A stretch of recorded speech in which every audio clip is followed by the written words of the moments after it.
اب میں آپ کو ایک حدیث سنانے چلا ہوں جس میں ایک عجیب نقشہ سامنے آتا ہے کہ یہ مہدی جب ظاہر ہوں گے تو کس طور سے ظاہر ہوں گے، ان کے ظہور کی کیفیت کیا ہوگی، کیف یظہر۔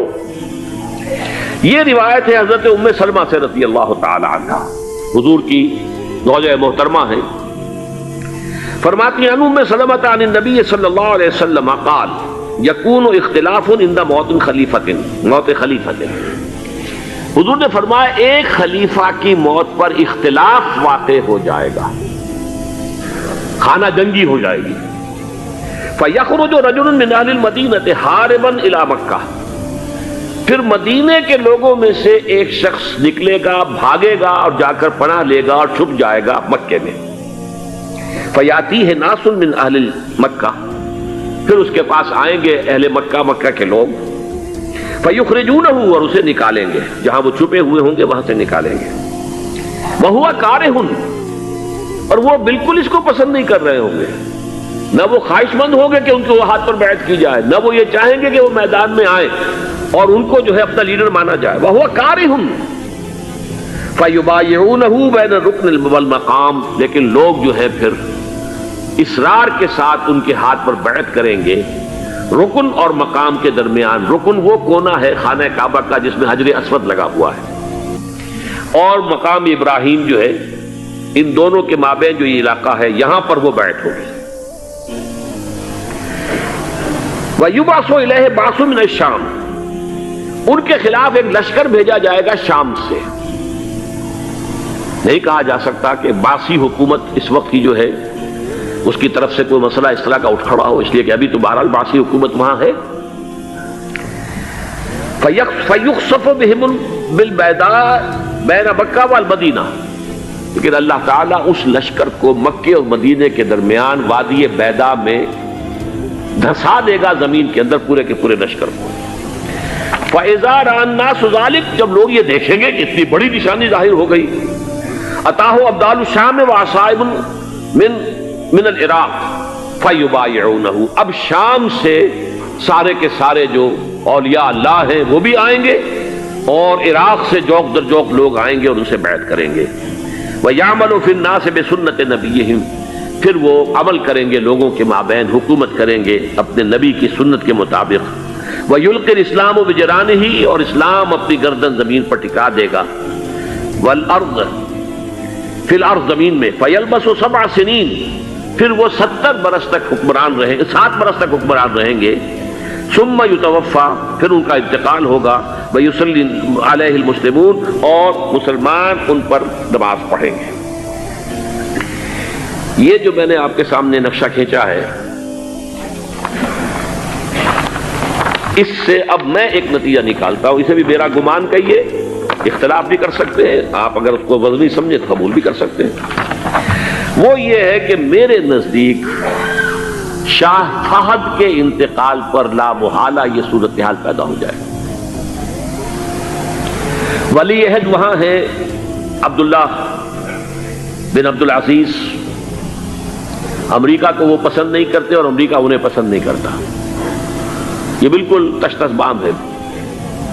امریکہ نے لازماً جس طریقے سے اپنے پنجے گاڑے ہیں سعودی عرب کے اندر، اپنا فوجی اڈا بنایا ہے، تو آسانی کے ساتھ وہاں سے اپنے پنجے ہٹانے کے لیے تیار نہیں۔ ایک حدیث میں آتا ہے قرن الشیطان، نجد سے شیطان کا سینگ برآمد ہوگا، وہ شیطان کا سینگ ہے، جو میزائل وہاں پر لگے ہوئے ہوں گے اس وقت، در حقیقت وہ سارے کے سارے جو ہیں وہ شیطان کے سینگ ہیں۔ بہرحال کوشش وہ کرے گا کہ جیسے کہ اس نے جارڈن میں کیا، کتنے عرصے سے وہاں شاہ حسین کا چھوٹا بھائی حسن جو ہے وہ ولی عہد تھا، عین وقت کے اوپر آ کر، اور پتہ نہیں کیسی کیسی دوائیاں دے کر اسے لے کر آئے ہیں شاہ حسین کو، مرتے ہوئے کو تھوڑی دیر زندہ رکھنے کے لیے، اور وہ تبدیلی کروا کر جو ہے واپس لے گئے ہیں۔ تو یہ معاملہ ہوا ہے، تبدیلی کروا دی، وہاں تو ہو گئی آرام سے، کوئی بات نہیں۔ بحرین میں بھی غالباً ایسا ہی معاملہ ہوا ہے، واللہ عالم، مجھے یاد پڑتا ہے کہ وہ چاہتے ہیں کہ ہمارا پسند کا آدمی آئے۔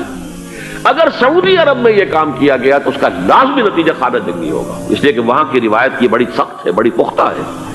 پھر یہ کہ وہاں جو ہے امیر عبداللہ جو ہے، جو وہاں پر اگرچہ سپہ سالار وہ نہیں ہے، کمانڈر ان چیف وہ نہیں ہے، کمانڈر ان چیف تو کوئی اور ہے، لیکن الحرس الوطنی جو ہے، نیشنل گارڈز، بہت بڑی فورس ہے وہ، اصل بیڈوین فورس جو ہے صحرا کے لوگوں کی عرب فورس، وہ در حقیقت الحرس الوطنی ہے، نیشنل گارڈ ہے، اور اس کا کمانڈر ان چیف یہ ہے امیر عبداللہ.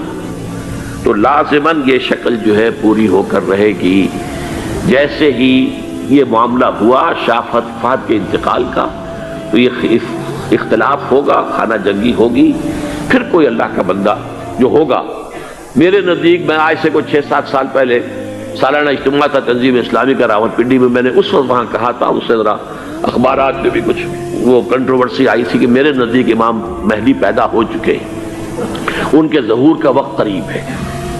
اور اس کی تھوڑی سی بعد میں مجھے معلوم ہوا کہ جین ڈکسن غالباً نام ہے امریکن اس کا، جس نے یہ پیشن کوئی خبر دی تھی کہ 1962 میں عالم عرب میں ایک بچہ پیدا ہوا ہے کہ جو وہاں کا نقشہ بدل کر رکھ دے گا. یہ جین ڈکسن کی غالباً پیشن گوئی ہے. بہرحال مجھے اس کی پیشن گوئی سے کوئی دلچسپی نہیں ہے. میں تو جو احوال دیکھ رہا ہوں، یعنی اسرائیل کا قائم ہو جانا اور اس کے بعد اب یروشلم کا مسلمانوں کے ہاتھوں سے نکل جانا، اور اب گویا کہ وہ الملحمۃ العظمیٰ جو ہے تلی کھڑی ہے، کسی بھی وقت جو ہے یہ جو ہے وہ لاوا پھٹ سکتا ہے، آتش فشاں پھٹ سکتا ہے. تو یہ تمام حالات ایسے ہیں کہ جن کی وجہ سے میں سمجھتا ہوں کہ ایک تو جو قرآن مجید کے اشارات میں نے آپ کو بتائے، 14 صدیاں، 14 دن میں چاند کا پورا ہونا، والقمر اذا اتسق، 14 دن میں 14ویں کا چاند. اسی طرح اب یہ 14 صدیوں کے بعد یہ صدی جو 15ویں صدی ہے، یہ در حقیقت ظہور امام مہدی کی صدی ہے. لیکن یہ کہ امام مہدی کی حکومت قائم کرنے کے لیے کون لوگ آئیں گے؟ عرب جو ہیں وہ اندر سے کھوکھلے ہو چکے ہیں. عیاشی نے، دولت نے، پیسے نے، دولت، پیسہ، عیاشی، اس کی وجہ سے کھوکھلے ہو چکے ہیں. یہاں میں آپ کو 2 حدیثیں سنانا چاہتا ہوں.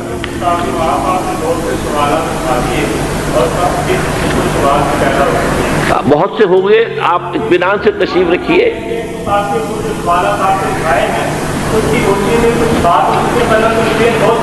بہت ہوگی، بات ہوگی، آپ اس طرح صبر سے سن لیجئے. میں اب تقریباً اپنی گفتگو کے اختتام تک پہنچ رہا ہوں.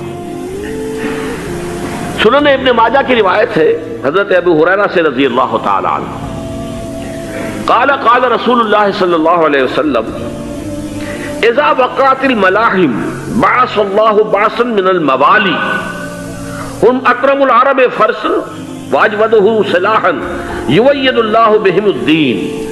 رواہ ابن ماجہ عن ابی ہریرہ رضی اللہ تعالی عنہ. جب ملاحم کا دور شروع ہوگا تو اللہ تعالیٰ اٹھائے گا ایک لشکر یا لشکروں پر لشکر موالی میں سے. موالی کون ہے؟ عربوں نے جب فتح کیا تھا اس پورے علاقے کو خلافت راشدہ کے دوران، اور پھر وہ لوگ جو ہے، ایک رائے تو یہ تھی کہ انہیں غلام بنایا جائے ساری آبادیوں کو، لیکن یہ کہ حضرت عمر کا اجتہاد تھا، اس کے مطابق جو ان کو غلام نہیں بنایا گیا تو وہ موالی کی حیثیت رکھتے ہیں. عربوں میں دم نہیں ہے، موالی میں سے لشکر اٹھیں گے کہ جو در حقیقت حضرت مہدی کی حکومت کو قائم کریں گے. دوسری حدیث سنیے، عن عبداللہ بن الحارث رضی اللہ تعالی عنہ، اور یہ ابن ماجہ کی روایت ہے. قال قال رسول اللہ صلی اللہ علیہ وسلم یخرج الناس من المشرق فیوطئون للمہدی یعنی سلطانہ. لشکر نکلیں گے، لوگ آئیں گے مشرق سے، اور وہ حضرت مہدی کی حکومت کو جمائیں گے اور قائم کریں گے. اب ذرا نوٹ کیجئے کہ جزیرہ نما عرب کے مشرق میں کون سے ملک ہیں؟ 3: ایران، افغانستان، پاکستان. یہ 3 سالڈ مسلم ممالک، مسلم آبادی اکثریت. ویسے تو یہ کہ آگے ہندوستان میں 20 کروڑ مسلمان ہیں، لیکن وہ 20 کروڑ جو ہے وہ تو 80 کروڑ کے اندر تحلیل ہو جاتے ہیں غیر مسلموں میں. لیکن یہاں جو معاملہ ہے یہ غالب اکثریت کے. ان میں سے ایران کا معاملہ جہاں تک ہے، نمبر 1 یہ کہ وہ شیعہ عقائد کے حصار میں بند ہے، اس سے ادھر ادھر ہونا اس کے لیے ممکن نہیں. حدیث میں یہ بھی آتا کہ اصفہان سے 70,000 یہودی دجال کا ساتھ دیں گے. لیکن بہرحال خراسان ایک صوبہ ہے افغانستان کا اس وقت بھی شمال مشرقی کونے میں، مجھے امید ہے وہاں سے خیر کی، کیونکہ خراسان کا لفظ وہاں پہ شامل ہے. اور حضور کی حدیث میں بعد میں آپ کو سناؤں گا کہ خراسان سے فوجیں چلیں گی جو یروشلم کو دوبارہ حاصل کریں گی، فتح کریں گی. جیسے پہلے یروشلم کھویا عربوں نے تھا، دوبارہ حاصل کیا تھا کرد نے، کرد خون صلاح الدین ایوبی رحمۃ اللہ علیہ. ایسے اب پھر عربوں نے کھویا ہے، لیکن لینے والے خراسان سے لشکر آئیں گے. یخرج من خراسان رایات سود لا یردھا شیء حتی تنصب بإیلیا. خراسان کے علاقے سے کالے علم لے کر لشکر چلیں گے جن کے رخ کو کوئی موڑ نہیں سکے گا جب تک کہ وہ جا کر یروشلم میں نصب نہ ہو جائے.